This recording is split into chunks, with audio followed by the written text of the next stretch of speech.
Assalamualaikum warahmatullahi wabarakatuh. Perkenalkan saya Cauli Rizal Hasan, NIM 6211420056. Di sini saya akan mempresentasikan tentang kesenjangan antara ekonomi dan motivasi belajar.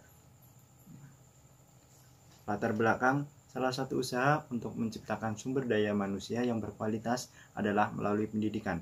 Pendidikan merupakan upaya manusia untuk memperluas pengetahuan dalam rangka membentuk nilai, sikap, dan perilaku. Tanggung jawab terhadap pendidikan tidak hanya oleh satu pihak saja, melainkan semua pihak turut andil dalam tanggung jawab pendidikan. Motivasi belajar memegang peranan penting dalam proses belajar mengajar. Apabila guru dan orang tua memberikan nasihat baik pada siswa atau anaknya, maka dalam diri siswa akan timbul pula hasrat atau keinginan untuk belajar lebih giat. Memberikan motivasi yang baik dan sesuai, anak dapat menyadari akan manfaat belajar dan tujuan yang hendak dicapai dengan belajar tersebut.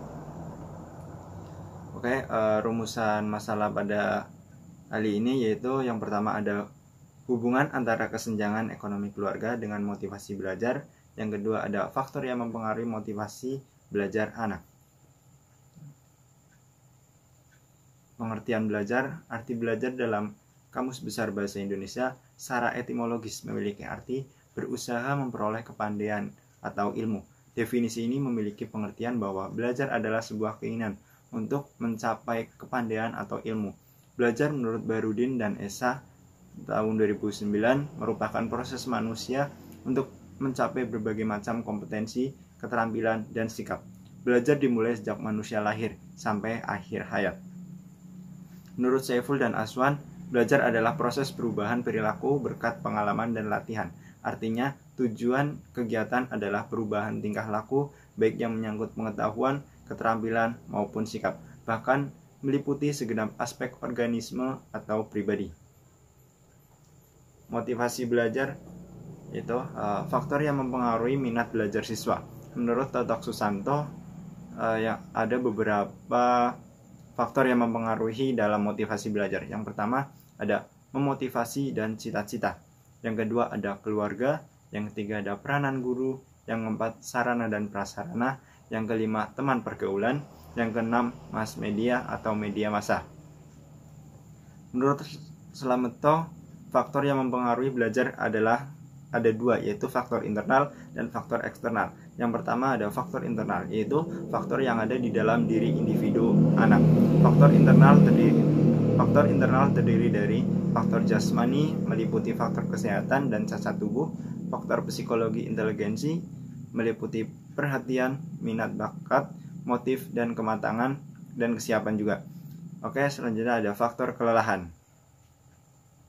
Yang kedua ada faktor eksternal, yaitu faktor yang ada di dalam diri luar dari anak itu. Faktor eksternal terdiri dari beberapa. Yang pertama ada faktor keluarga, yaitu cara orang tua mendidik, relasi anggota keluarga, suasana rumah, keadaan ekonomi keluarga, pengertian dari orang tua, dan latar belakang kebudayaan. Untuk selanjutnya ada faktor sekolah, yaitu metode mengajar, kurikulum yang diterapkan, relasi pendidik dengan peserta didik, relasi antar peserta didik, disiplin sekolah, waktu sekolah, standar pelajaran, dan metode belajar. Selanjutnya ada faktor masyarakat, yaitu kegiatan peserta didik dalam masyarakat, terus media massa, dan teman bergaul. Selanjutnya ada pengertian motivasi belajar. Munandir mengemukakan belajar adalah suatu proses yang ditandai dengan adanya perubahan disposisi atau kapabilitas pada diri seseorang.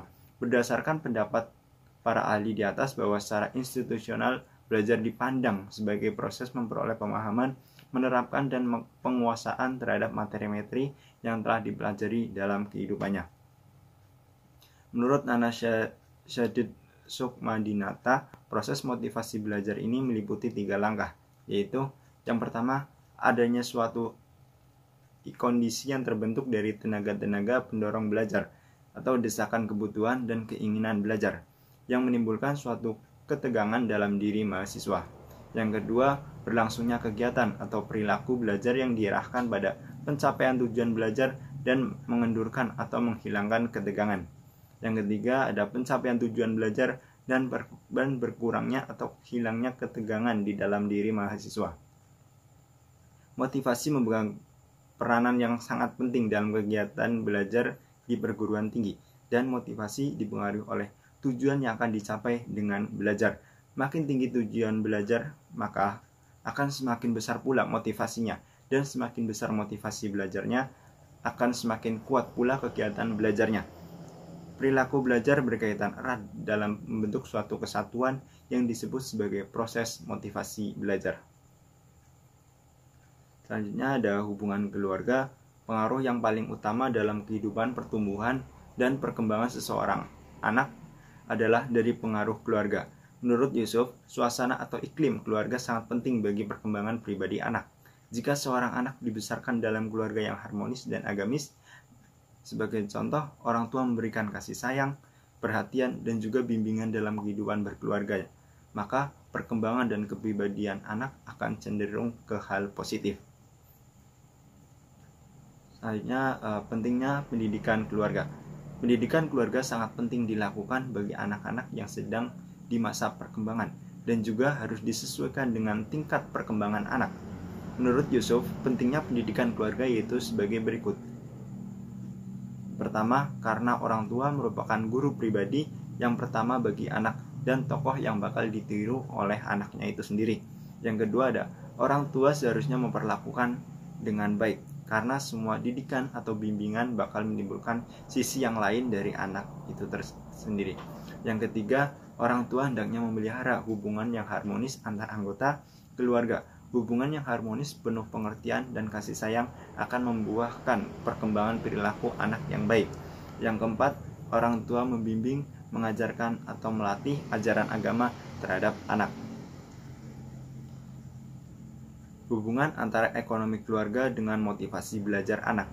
Motivasi terdiri dari dua macam, yaitu motivasi internal dan motivasi eksternal.